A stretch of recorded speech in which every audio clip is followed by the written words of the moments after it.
हरे कृष्णा। राधे राधे। आप सभी का स्वागत है मेरे YouTube चैनल श्री राधा माधव रसामृत में। आज के वीडियो में हम श्रावण मास महात्म्य के अध्याय 27 का पाठ करेंगे। पिछले अध्याय में शिव जी ने सनत कुमार को श्रावण मास को किए जाने वाले वृष पूजन और कुश ग्रहण का विधान बताया था। आज के अध्याय में हम कर्क संक्रांति और सिंह संक्रांति में किए जाने वाले कार्य को जानेंगे। तो आइए इस कथा को शुरू करते हैं, पर सबसे पहले हम प्रणाम करेंगे हमारे गणपति जी को। कैलाशी शिव सुत सुनो, करो भक्त कल्याण, सब जन द्वारे आ खड़ा, आज बचा लो प्राण। बोलो गणपति महाराज की जय। अब हम प्रणाम करेंगे हमारे गुरु महाराज को। जग जीवन घट घट बसे, करम करावन सोए, बिन सतगुरु के सो कहे, के ही विधि दर्शन होए। बोलो गुरु महाराज की जय। जय भोलेनाथ, जय शिव शंकर। कर्क संक्रांति और सिंह संक्रांति में किए जाने वाले कार्य। ईश्वर बोले, हे सनत कुमार, श्रावण मास में कर्क संक्रांति तथा सिंह संक्रांति आने पर उस समय जो कृत्य किए जाते हैं उन्हें भी मैं आपसे कहता हूँ। कर्क संक्रांति तथा सिंह अवधि में सभी नदियां रजस्वला रहती हैं, अतः समुद्र गामिनी नदियों को छोड़कर उन सभी में स्नान नहीं करना चाहिए। कुछ ऋषियों ने यह कहा है कि अगस्त्य के उदय पर्यंत ही वे रजस्वला रहती हैं। जब तक दक्षिण दिशा के आभूषण स्वरूप अगस्त्य उदित नहीं होते, तभी तक वे नदियां रजस्वला रहती हैं और अल्प जल वाली कही जाती हैं। जो नदियां पृथ्वी पर ग्रीष्म ऋतु में सूख जाती हैं, वर्षा काल में जब तक 10 दिन ना बीत जाएं, तब तक उनमें स्नान नहीं करना चाहिए। जिन नदियों की गति स्वतः 8000 धनुष तक नहीं हो जाती, तब तक वे नदी शब्द की संज्ञा वाली नहीं होती, अपितु वे गर्त कही जाती हैं। कर्क संक्रांति के प्रारंभ में 3 दिन तक महानदियां रजस्वला रहती हैं। वे स्त्रियों की भांति चौथे दिन शुद्ध हो जाती हैं। हे मुने, अब मैं महानदियों को बताऊंगा, आप सावधान होकर सुनिए। गोदावरी, भीमरथी, तुंगभद्रा, वेनिका, तापी, पयोष्णी, ये 6 नदियां विंध्य के दक्षिण में कही गई हैं। भागीरथी, नर्मदा, यमुना, सरस्वती, विशोका, वितस्ता, ये 6 नदियां विंध्य के उत्तर में कही गई हैं। ये 12 महानदियां देवर्षि क्षेत्र से उत्पन्न हुई हैं। हे मुने, देविका, कावेरी, वंजरा, कृष्ण, ये महानदियां कर्क संक्रमण के प्रारंभ में 1 दिन तक रजस्वला रहती हैं। गौतमी नामक नदी कर्क संक्रमण होने पर 3 दिनों तक रजस्वला रहती है। चंद्रभागा, सती, सिंधु, सरयू, नर्मदा, गंगा, यमुना, प्लक्षज्वाला, सरस्वती, ये जो नाद संज्ञा वाली नदियां हैं, वे रजो दोष से युक्त नहीं रहती हैं। शोण, सिंधु, हिरण, कोकिल, आहित, घरघर और शत्रदु, ये 7 नाद पवित्र कहे गए हैं। धर्म द्रव्यमयी गंगा, पवित्र यमुना तथा सरस्वती, ये नदियां गुप्त रजो दोष वाली होती हैं, अतः ये सभी अवस्थाओं में निर्मल रहती हैं। जल का यह रजो दोष नदी तट पर रहने वालों को नहीं होता है। रजो धर्म से दूषित जल भी गंगा जल से पवित्र हो जाता है। प्रसवावस्था वाली बकरियां, गायें, भैंसे व स्त्रियां और भूमि पर वृष्टि के प्रारंभ का जल, ये 10 रात व्यतीत होने पर शुद्ध हो जाते हैं। कुएं तथा बावली के अभाव में अन्य नदियों का जल अमृत होता है। रजो धर्म से दूषित काल में भी ग्राम भोग नदी दोषमय नहीं होती है। दूसरे के द्वारा भरवाए गए जल में रजो दोष नहीं होता है।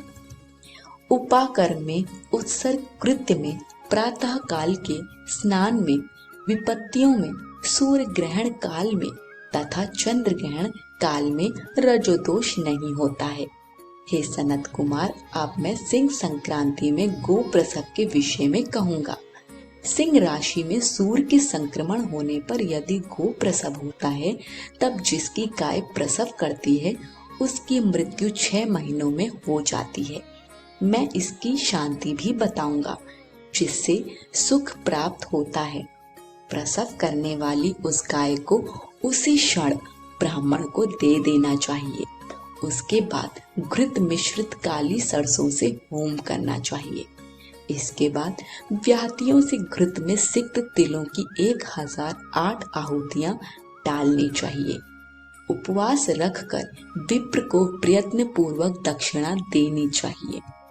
सिंह राशि में सूर्य के प्रवेश करने पर जब गोष्ठ में गौ प्रसव होता है, तब कोई अनिष्ट अवश्य होता है, अतः उसकी शांति के लिए शांति कर्म अनुष्ठान करना चाहिए।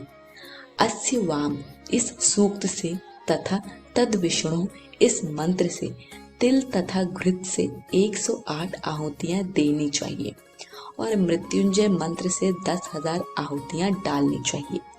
उसके बाद श्री सूक्त से अथवा शांति सूक्त से स्नान करना चाहिए। इस प्रकार किए गए विधान से कभी भी भय नहीं होता है। इसी प्रकार यदि श्रावण मास में घोड़ी दिन में प्रसव करे तो इसके लिए भी शांति कर्म करना चाहिए। उसके बाद दोष नष्ट हो जाता है।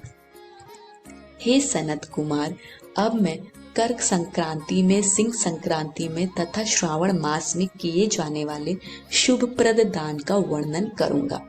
सूर्य के कर्क राशि में स्थित होने पर घृत धेनु का दान तथा सिंह राशि में स्थित होने पर सुवर्ण सहित छत्र का दान श्रेष्ठ कहा जाता है तथा श्रावण मास में दान अति श्रेष्ठ फल देने वाला कहा गया है।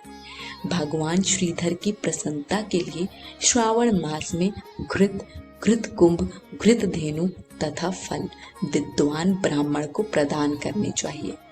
मेरी प्रसन्नता के लिए श्रावण मास में किए गए दान अन्य मासों के दानों की अपेक्षा अधिक अक्षय फल देने वाले होते हैं।